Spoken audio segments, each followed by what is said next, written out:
This one is called Hidradenoma papilliferum. Actually, this lesion is usually small, less than 1 centimeter, and the usual location is in the genital area, especially in the vulva. It's just a nodule, well-demarcated nodule in the dermis. Even in low power, you can see this maze-like structure. Just if you walk into this maze, you will never find a way to go out. So low power, you already have this impression. So high power, you would like to convert some of this structure. Actually, this is another light sweat duct differentiation, because we always can see this two-cell layer. Inner layer is a cuboidal cell. Sometimes you can also see hobnail, just like apical gland differentiation. But inside we also have this myoepithelial cell. So combine this maze-like structure and this ductal differentiation, two-cell layer, epithelial cell inside and myoepithelial cell outside. That's really good for Hidradenoma papilliferum. And then also this is really good location for genital area. First, we do not have really thick corneal layer, and then the dermis is really edematous, like we have a lot of this space and tons of dilated blood vessel. So there's really and no hair follicle structure, so that is really good for a genital area, especially in the vulva. So if you know that is from the vulva, with this maze-like structure, two-cell layer, ductal differentiation, that's really good for Hidradenoma papilliferum. I just show you more example. Maze-like structure, high power, you can see they have kind of two-cell layer. This one, they have more of this papilli structure, but it doesn't matter. When you see this duct, they will look like two-cell layer, epithelial cell and myoepithelial cell. No dramatic atypia. Well-demarcated nodule in the dermis. That is Hidradenoma papilliferum. Of course, the vulva genital location is really helpful. This is another one, but kind of this is just broken, but we can still see, if we can get the whole thing, we can see this like maze-like structure, and then two-cell layer forming this duct, epithelial cell and myoepithelial cell.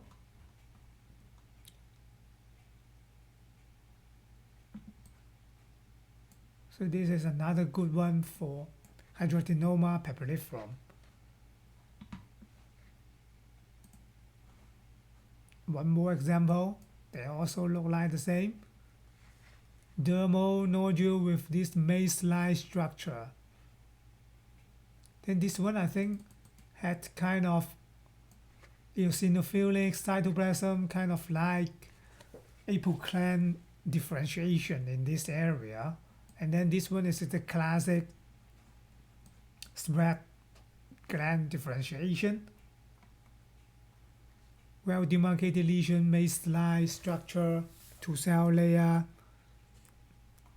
Really good for Hidradenoma papilliferum. Then we have another almost look like identical lesion. This one is called scap. The full name is Syringocystadenoma papilliferum. Actually, this tumor is identical to the Hidradenoma papilliferum. The only difference is this scap syringocystic adenoma papilliferum usually in the scalp. And then you can see kind of like invaginated growth. Usually it connects to the epidermis, not just like a dermis nodule, but when we zoom in, we can still see our friends, two-cell layer, epithelial cell, and myoepithelial cell. Then we usually can see tons of plasma cell inside in the stroma. So epithelial cell, myoepithelial cell forming two-cell layer, and the location in the scalp, plasma cell inside, really good for scalp. Another example, syringocystic adenoma papilliferum. When you see this invaginated growth, kind of like papillae area, but when you zoom in, you can see this two-cell layer. Inside, you can see tons of plasma cell. That is another example of scalp. SCAP, that is the abbreviation for this syringocystic adenoma papilliferum.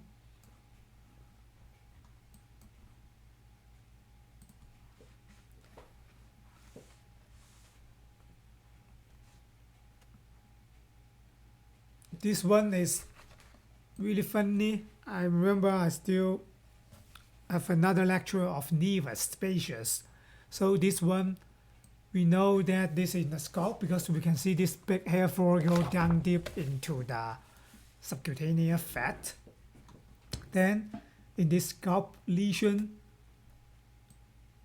here we can see tons of apocrine differentiation. This area. Then we are suspicious whether this is nevus spacious, but on top of this area, we can see this invagination growth kind of structure like scalp. So we need to zoom in to find our friend, two-cell layer, and then plasma cell in the stroma. So this is a scalp growth with a nevus spacious. But for the nevus spacious part, it's not really classic because I do not see tons of spacious gland. Instead, we see a lot of this apocrine differentiation. And then for the nevus spacious, always bear in mind they will lose hair follicle. So you can see this area, there are no hair follicle in this area. Also here as well. But I still would like to see tons of spacious gland open just in the epidermis. But for the scalp diagnosis, this one is really clear. So this is another scalp diagnosis in the scalp. And then we have this invaginated growth lesion. Then try to find our plasma cell, tons of it. Then two-cell layer, epithelial and myoepithelial layer, two-cell layer, just forming this structure. So that is another good example when you see this nice plasma cell, and then you can make diagnosis of syringocystic adenoma papilliferum.